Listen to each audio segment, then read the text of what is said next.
12 super tips to help you in your journey in Wuthering Waves. This is not just for the early game players, but for some of those late game players as well that might not have done some of these things. So let's just go ahead and hop into the first tip right now, which is you guys subscribing to this YouTube channel. Got you there with that one, didn't I? Anyways, guys, go ahead and hit that subscribe button and let's hop into the real tip number one right now, the hidden rewards in the game. Guys, there are hidden rewards in the game that you might not even realize are there. These are not rewards that you can get to by accessing your menu system. These are not the rewards of going through and completing all the beginner stuff like, hey, go to this point and then you unlock this and then you can get some cool rewards. Yippee! This is not your Echo data bank either. These are rewards that you have to go to certain vendors and NPCs to actually get. So let's go ahead and start off with a couple of these first. The cube man. I'm sure you've been going around the map and finding these little cube things, right? But there is somewhere you turn these cube things into, and you might just have them stacking up in your inventory, and that means you can get a lot of great rewards, guys. We're going to be going here on the map and talking to this vendor right here, because this guy right here, I call him the cube man because you feed the cubes to the little robot man here and he gives you rewards. He gives you XP materials, he gives you credits, he gives you asterite to do premium currency summons on as well. He just does so many things to help you progress your account just by finding things and exploring in the world. The number two hidden thing here is synthesizing, because you can synthesize materials to get items for your character, but this will also progress your, I guess,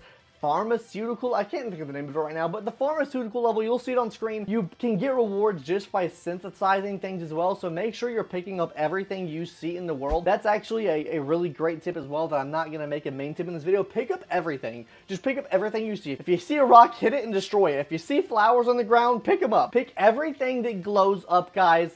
Don't pass them, just pick them up. Trust me, you're gonna need them. And then finally, cooking as well. Cooking is super important because first of all, these give massive buffs for your characters. Yes, some give crit rate buffs, some give crit damaging buffs, some give attack buffs, and they last for a pretty long period of time, meaning you could sacrifice technically some of your build if you didn't get to a certain build. Get one of these food items, make it, get the things from it, and then use it, and then get the buff that you wanted. And if your characters were built well already, this is just going to amplify the damage you're already doing, maybe complete bosses in a faster time. Cooking, synthesizing, and then also the cube man. These are all three hidden things that you can absolutely do to help progress your account. And one of the things I should mention here, guys, is there is a forgery man here as well. You don't really get levels for it, but you can craft 4-star weapons, which could be very, very useful for support characters and just your other characters on the team that you haven't pulled 4-star weapons for already. You can craft weapons here. Very craftable, very nice, very good. There's also a shopkeeper in front of them. We'll talk about the shops in a second here. But that kind of leads us into point number two now, is using the interactive map. The interactive map, guys, is amazing. Why? Because it allows you to find any flower you want in the game. It allows you to find echolocations. It allows you to find literally any pickup thing in the game that you would want to do, chests, so on and so forth, right? The interactive map is going to be so helpful because first of all, it allows you to get these items to actually start leveling up your pharmaceutical level, level up your cooking level, get more cubes, to get more rewards from the cube man as well. It'll allow you to find echoes so you're not having to spend your oh so precious wave plates to actually try to farm echoes, which you could just be going into a friend's world and getting unlimited anyways, but that's besides the point. Anyways,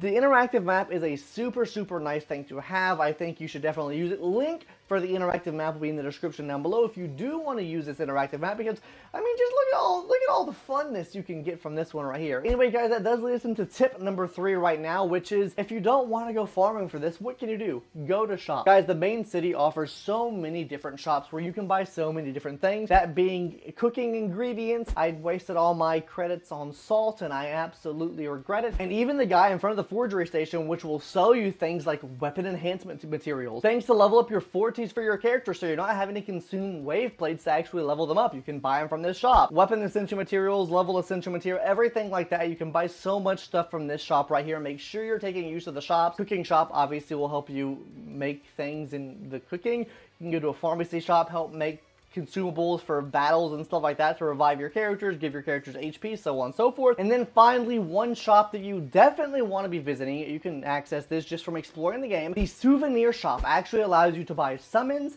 it allows you to buy recipes, it allows you to buy X, it allows you to buy everything, right? Especially free summons, right? We love free summons, so go buy these summons. You can literally get this just from exploring the game. And kind of while we're on the topic of upgrading characters and buying stuff in the shops to upgrade characters, let's hop into tip number 4 right now, which is actually how you should be upgrading your character and what characters you should be upgrading, aka number 1, your MC. Your MC is amazing.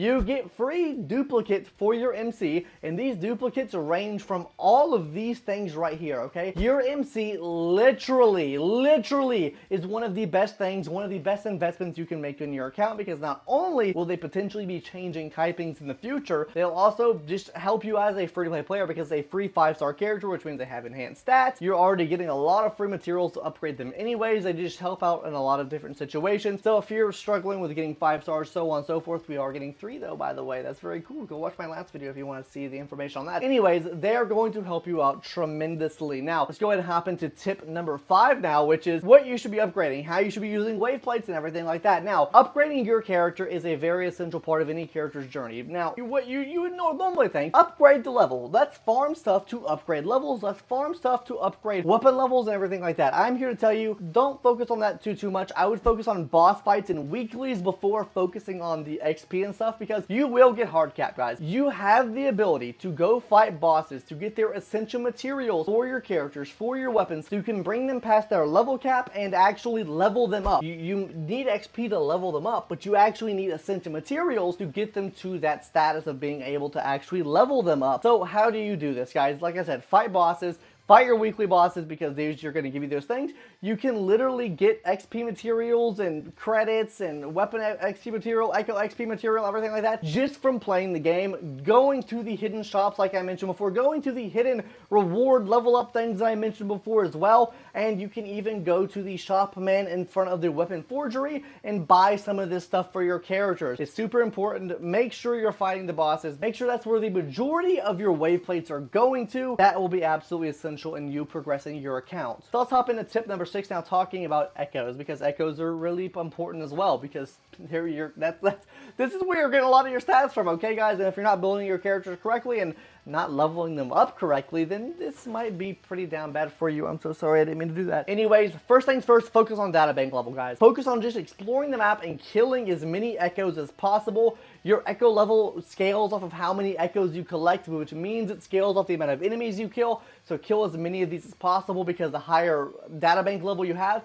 the higher rarity echoes you can find in the world. It actually increases the cost of the echoes you can put on each character, meaning you can technically put higher costing echoes on your characters to make them girthier, give them bigger stats, so on and so forth. And then finally, it increases your max stamina, meaning you want to dodge, right? You want to use heavy attacks, right? It increases that stamina bar as well. Everything good comes from upgrading your data bank level. This is absolutely essential. Kill everything that you see in sight.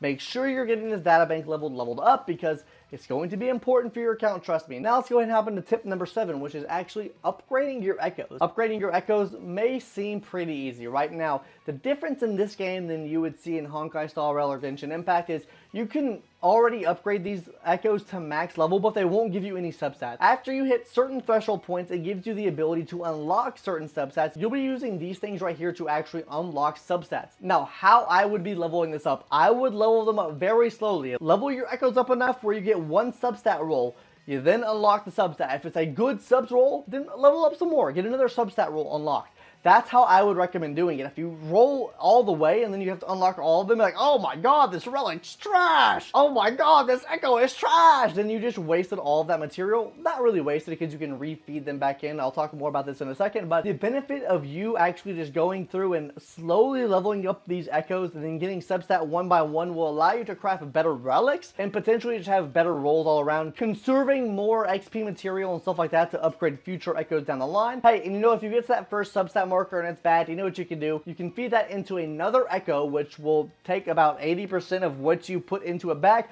That's why you don't want to go all the way though, because 80% actually does become a pretty big number whenever you get to the higher echelon of levels and XP, because you know, like 80% of 100 is only like 80, and while 80% of 10,000 is like 8,000, okay? So the margins get bigger the higher level goes, so that's why I say level them up slow. Refeed your ones back into your other echoes that you're currently getting. If you get a good substat roll, boom, put the other echo that you leveled up that had a crap substat roll into that one, bam! Now you have an even potentially better echo. Also, synthesizing, wouldn't really recommend that too much, but yeah, don't synthesize them unless you're very, very late in the game. If you're early game, I wouldn't recommend this at all, actually. Now, hopping into tip number 8 now, don't use your premium currency on standard banner, because of the fact that you don't want to be, you want to use it on the new characters coming out, right?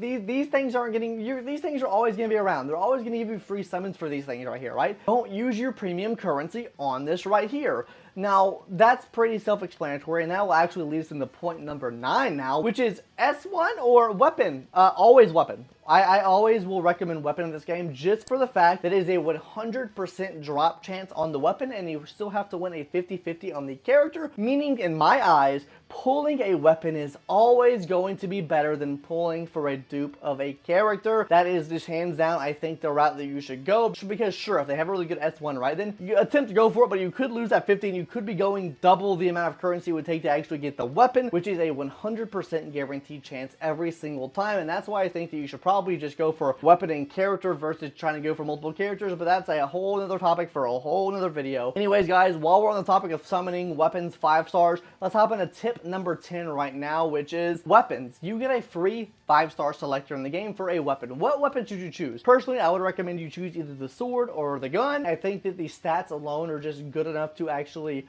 want to put on your characters itself. Really nice. I like the buffs that they give you. I think they're going to help you out more so overall than any of the other weapons. Ultimately, at the end of the day, pull the weapons that you want to pull for the characters that you have, but I do think that these are the better options from all of the free 5 stars that we can actually select from. Now, hopping into tip number 11 right now, which is saving ERR weapons. What I mean by this is if you get a 4-star weapon that has energy regenerate on it, save it. Save it for a support character. You're realistically not going to be doing much damage with support characters, especially this early in the game. There's not much crossover right now between supports doing damage and so on and so forth. The characters in the game right now are pretty subjective to the roles they actually play. Later on in the game, this will probably change, but for right now, I think having energy regen weapons for your support characters are going to help them out tremendously in terms of the support they're actually able to do for the team. Now, finally, the moment you've been waiting for. Tip number 12, probably the most important tip out there. Don't play on mobile. That's it. Don't play on mobile. The mobile experience is ass. Maybe it'll change in the future. Just stick to PC. Or maybe an ROG Ally or something. I don't know, man.